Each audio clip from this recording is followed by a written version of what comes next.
اخوان المغاربه السلام عليكم. غنتصنتوا البونيف، نتصنتوا العبقري ما شاء الله. هذا هو توب ديال الطوب في الجزائر. نتصنتوا ليه، نتصنتوا الجزائري اش غايقول على المغرب في ديك الفتره ديال جيل دي زاد. كانوا بوقفات وهادي ولكن ما كانوش ضد النظام. هذا هو المشكل. دابا اسمعوا واش غايقول. غادي يشجع تيقولوا على نهار غيطيح النظام، تيقولوا على نهار غيطيح النظام، تيشجع فيهم وبغا يدير الفتنه في المغرب. ولكن الفقره اللي غنجاوب عليها انا الفقره الاخرى غايقول عندكم خصوصيه، يعني على المغاربه عندكم خصوصيه. انتوما ناس الظلم طول فيكم، طول معاكم علينا حنا الظلم طول معانا، فهمتوني؟ طول بزاف وزاد فوق حده.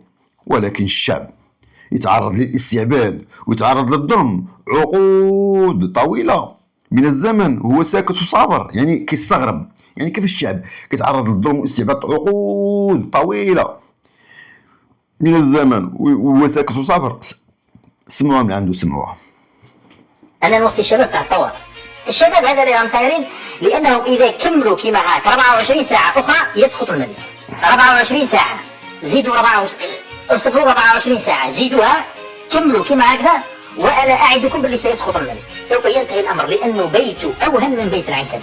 والشعب المغربي مطلوب منه انه يستغل هذه الفرصه، لانه اذا توقف، اذا حبس في نص الطريق، هذه هي نهايه الشعب المغربي. كملتوا في المظاهرات نتاعكم واسقاط والمضي نحو اسقاط العائله العلويه، انا نقول لكم بلادكم مش حتتخلط لانها عندها خصوصيه. قلت لكم عندكم خصوصيه، انتم ناس الظلم طول معكم، طول بزاف، زاد فوق حده. ولكن انه شعب يتعرض للاستعباد ويتعرض للظلم عقود طويله من الزمن وهو ساكت وهو صابر. دابا عندي واحد السؤال منطقي، وغندير واحد المقارنه بين حياه المغاربه وحياه الجزائريين. شكون اللي عايش في الظلم عقود طويله؟ غنبدا معكم من العشريه السوداء وغنرجع لكم الطوابير. العشريه السوداء تصور معايا نظام عسكري كيقتل في شعبه وكينقلب على الشرعيه وكيقتل المدنيين. اللي لقاه في الشارع واقف كيتشري فيه العسكر في الشوارع، في المكان، دراري صغار كبار كلشي عيالات كل كانوا 10 سنين هما كيقتلوا في شعبهم. 10 سنين من هذا النظام. هو لو ميم اللي كاينين دابا حاكمين. كان الشنقري حنيت، وكان تبون، كان ديك الساعه تمير، كان بحال قلتي عامل، وكان الوزير عطاف احمد عطاف كان وزير الخارجيه ديال الجزائر في العشريه السوداء. هو العراب ديال العشريه السوداء، يعني نفس النظام. راه بدل غير الجلد ديالو شيئا ما، الجلد ديالو تبدل، ما النظام باقي هو النظام العسكري الهمجي البربري المتطرف. مهم علينا دابا شكون دابا النظام اللي كيهين شعبه واللي كيظلم شعبه واللي كيستعبد شعبه. حنا غنديروا واحد المقارنه. هما عندهم 10 سنين وهما كيقتلوا فيهم، 10 سنين ماتوا فيهم الالاف المؤلفه. زيد دابا حاليا دخل لجوجل، المحرك جوجل، وكتب الطوابير. دخل المحرك جوجل وكتب الطوابير، فقط الطوابير، اطلع لك اوتوماتيكمون الفيديوهات ديال الجزائر والمقالات ديال الجزائر اللي كاينه في الطوابير.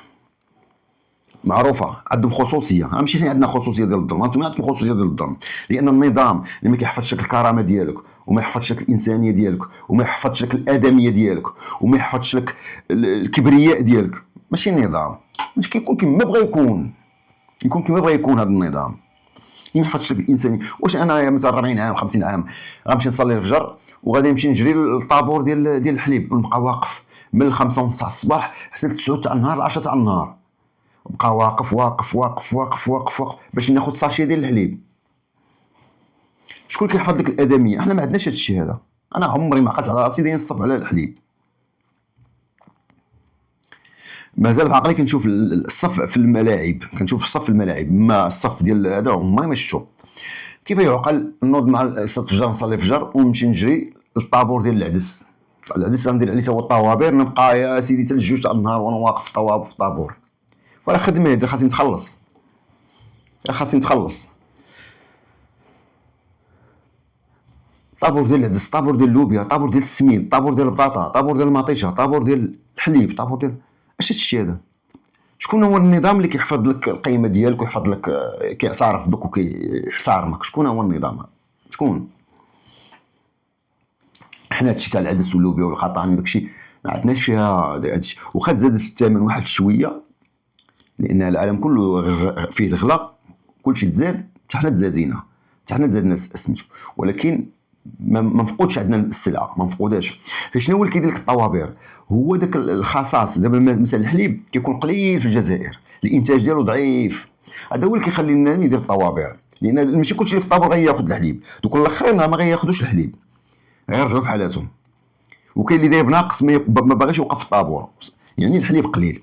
اما الحليب لو كانت الدوله موفره الحليب بالزيد، شحال الجزائر كيكفيها مثلا 20,000 طن في النهار، توفر لهم 20,000 طن، غيكون اي حانوت عنده الحليب، سير خذ الحليب ديالك، ما غاديش توقف من 9 الصباح وانت شاد الطابور. لان الخصاص هو اللي كيخليك البنادم يدير سميتو ديك الشح ديال ديك الماده. العدس دابا عندهم قليل، ما كاينش عندهم، كيجيو في لي كاميون خصوصا كيتحطوا في واحد المحل كيسدو كيبقاو يعطيوه بالساشيه 2 كيلو ولا 3 كيلو كيبيعوها، وبنادم والبوليس شاد لهم الصف وداير لهم هذا واقف. يعني شكون اللي الدوله اللي كتحفظ ديك الكرامه ديالك كتقول لي حنا الظلم؟ بالعكس، ما شفتش شي ظلم. انا كيفاش الشعب الجزائري مظلوم، مع ان دولتهم غنيه.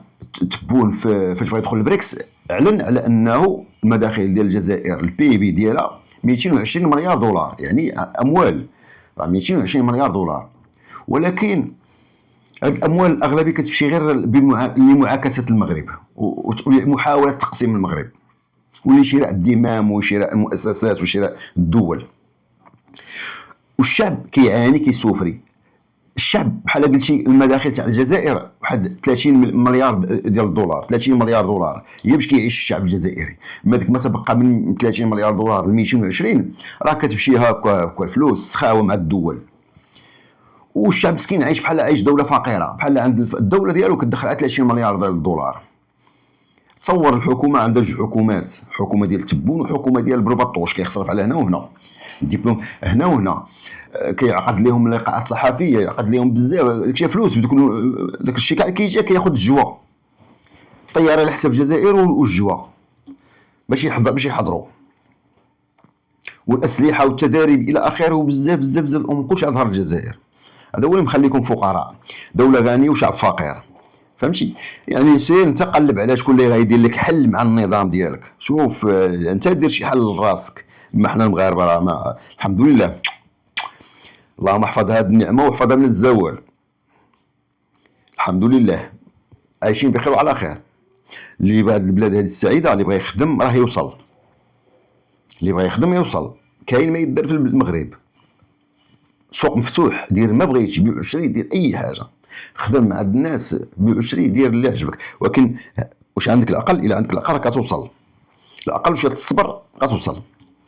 كانت يدك متقوبه واخا تشد 10,000 درهم 12,000 درهم ما كاين والو، ما غدير والو. عملنا ب 7,000 درهم 8,000 درهم وقاضي الغرض. المهم دابا كيفاش هادشي هذا باغي دير الفتنه في المغرب؟